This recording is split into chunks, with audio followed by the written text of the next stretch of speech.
Hello mga maring! Good morning! I am back mga maring. Matagal akong hindi nakapag-vlog. So medyo na busy ako sa aking trabaho mga maring dahil nga ay natanggap ako ulit doon sa pinagtatrabahoan ko last year. Doon sa eskwelahan ng aking mga anak sa cafeteria. I'm back to work mga maring. I am so happy dahil natanggap ako ulit. Hindi naman ako permanent, sub lang ako mga maring, so hindi siya everyday na may trabaho ako. Yung trabaho ko ay substitute ng mga regular employee kapag may absent, ako yung mag-fill in. Pero last month, dahil may employee na isang buwan siya hindi siya magtatrabaho, so ako yung nag-fill in sa kanya. So whole month of August, nagtrabaho ako doon mga maring. Tapos grabe talaga, first week ng trabaho ko ay halos magkasakit ako. Inubo ako tapos buong katawan ko ang sakit. So laklak talaga ako ng gamot mga maring para hindi matuloy ang flu, para hindi ako maka-absent sa trabaho kasi sayang. So today mga maring ay magbabayad muna ako ng tubig namin dyan sa City Hall. At saka pupunta ako sa Walmart dahil may isasauli ako na jeans. So magche-checka ako ulit sa inyo mamaya. Pupunta muna ako sa City Hall mga maring. Let's go.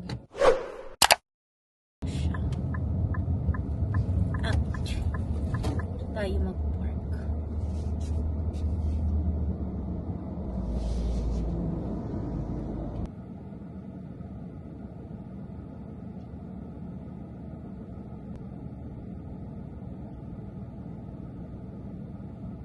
Tapos na ako magbayad mga maring. Yung resibo nila ay bond paper lang, hindi siya special paper. Nakaprint lang talaga siya sa papel na bond paper yung resibo. So yung aming water ay $40. Aming tubig. Ngayon naman maring ay pupunta ako sa Walmart. Mag-drive tayo papunta doon.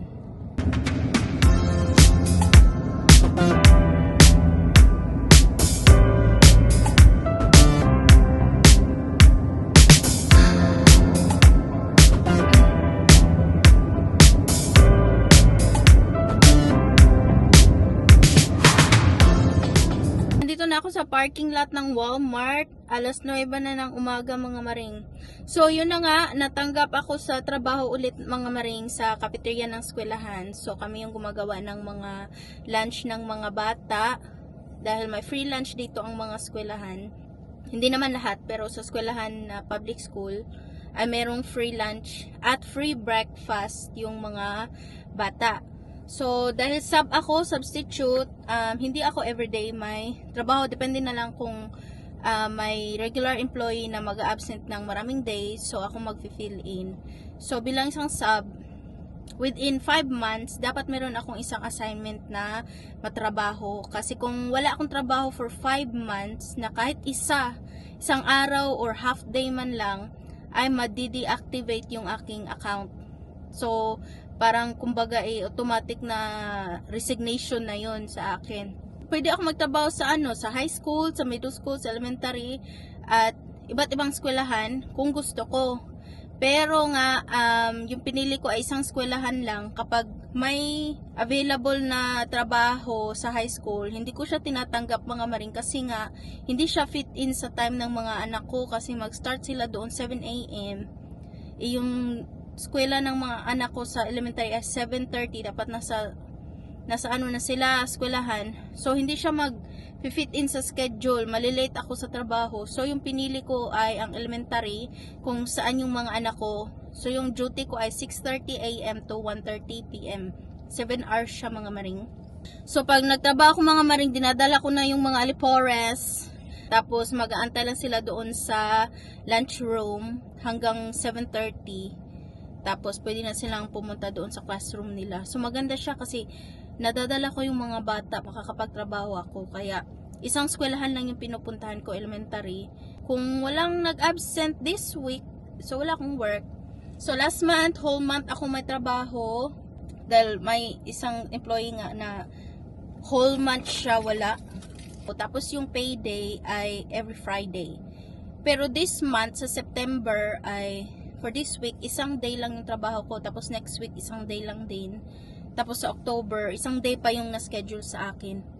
So, maganda na rin siya maring kaysa wala akong gagawin. Nasa bahay lang nagmukmuk. Pwede ka rin maging substitute teacher. Pero, hindi talaga para sa akin ang pagiging teacher. Kaya, doon lang ako sa food service worker. Yan yung tawag. So, sa cafeteria ng eskwelahan. Pwede ka rin na ilang days ayaw mo magtrabaho. Basta within 5 months, dapat meron kang isang assignment na pagtrabahuan para hindi ka ma-deactivate. So, napakaganda siya mga maring. Kung ano lang, part-time lang yung hanap mo. Pero kung gusto mo lang full-time, hindi ito maganda. Kasi, hindi ka all the time may income. Malit lang din ang sweldo. Pero sa akin ngayon, sa sitwasyon ko ngayon na may mga bata ako, hindi ako makakuha ng full-time job na 8 to 5 kasi walang magbabantay sa kanila, walang kukuha sa kanila sa eskwelahan. Kaya doon lang muna ako sa school. So, di ko alam kung next year meron ba silang hiring na regular employee sa cafeteria. Yan, magiging full-time ka na everyday, may trabaho ka na. So, hindi ko rin alam kung December yung rate ng sub at saka regular employee sa cafeteria. Pero ang trabaho kong mga maring, as in, masubakit talaga ang buong katawan ko. Tapos yung braso ko nangangalay, masakit siya. Hanggang 2 weeks yata, yun na hindi ako makatulog ng maayos kasi masakit siya dito ba. Hanggang ngayon, meron pa rin siya. Kahit nga magwalis ako, hindi ako makapagwalis ng maayos kasi masakit yung dito ko. Yung binubuhat kasi namin mga maring ay mabigat siya. Mabigat yung mga food trays, mga milk crates, may mga frozen boxes ng mga pagkain. Mabibigat. So, iniisip ko na lang siya na exercise, no? Strength exercise. Pero, unang talaga, as hindi ako makatulog. Hanggang ngayon, yung dito ko masakit pa rin. Pero hindi na siya ganun ka lala. Yung feeling ko ay nangangalay siya. Baka later on ay masanay rin ako dito. So, ayan mga maring. Kaya naman hindi ako nakapag-vlog ng matagal kasi napagod talaga ako mga maring. Kasi paglabas ko ng 1:30 PM, bumabalik ako sa bahay. 15 minutes drive lang naman. Tapos nagbibihis ako or naliligo ako. Tapos nagbibihis tapos ng mga damit.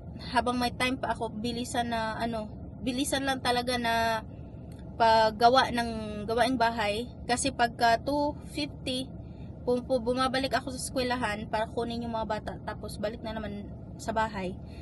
Tapos pagkatapos ng 3 PM nasabay na kami kakain, yung mga bata mag-relax muna tapos maligo, mag-prepare para sa trabaho bukas at sa eskwela the next day. Tapos 8:30 matutulog na kami kasi nga maaga kaming kumigising 5 AM dahil maaga yung aking trabaho 6:30.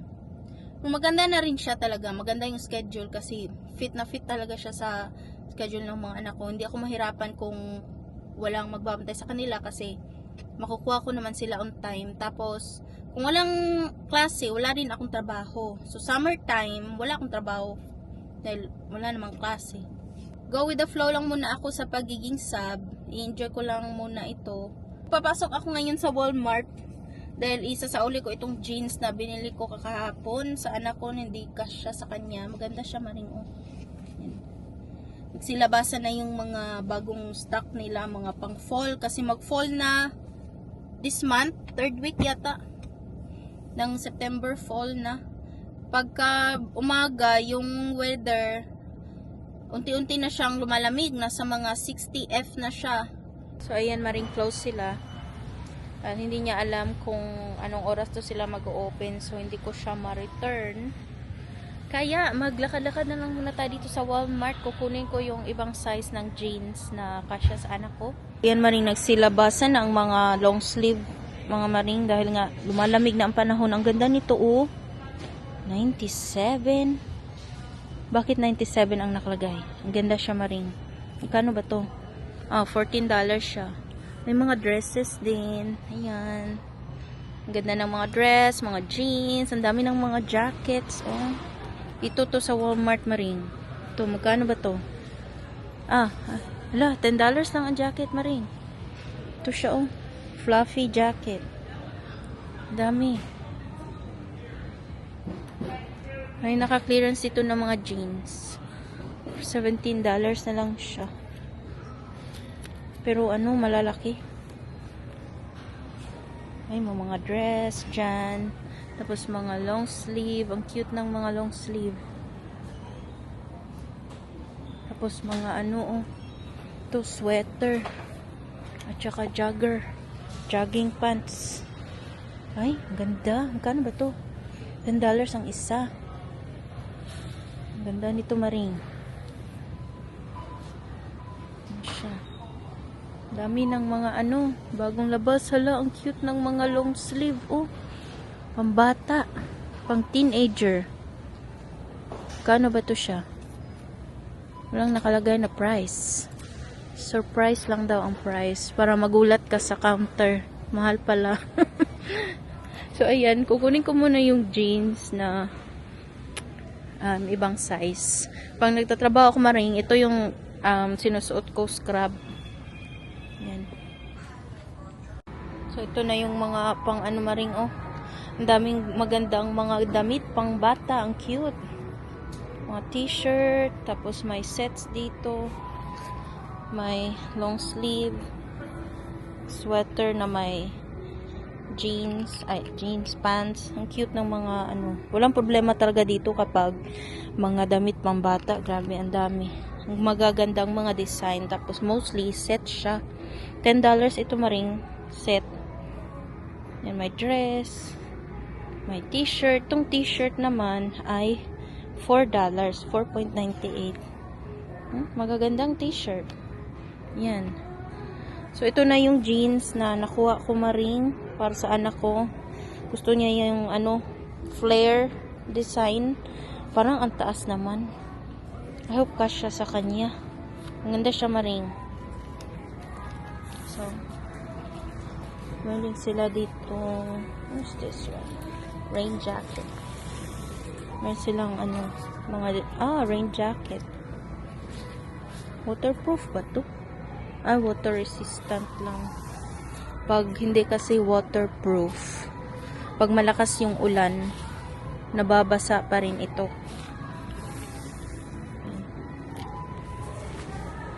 Natapos na ako sa Walmart, mga Maring. So, nabili ko na yung jeans ng anak ko. Ngayon, nandito ako sa Planet Fitness. Pumunta ako dito sa gym, mga Maring. Mga isang buwan na yata ako dito. Ayan, Maring, may gym dyan. So, yung gym na to ay mga 25 minutes away sa bahay namin. Finally, ay nakapag-register ako dyan. Naka-sign up ako. Para naman may gagawin ako kapag wala akong trabaho, Maring. Pumupunta ako dito.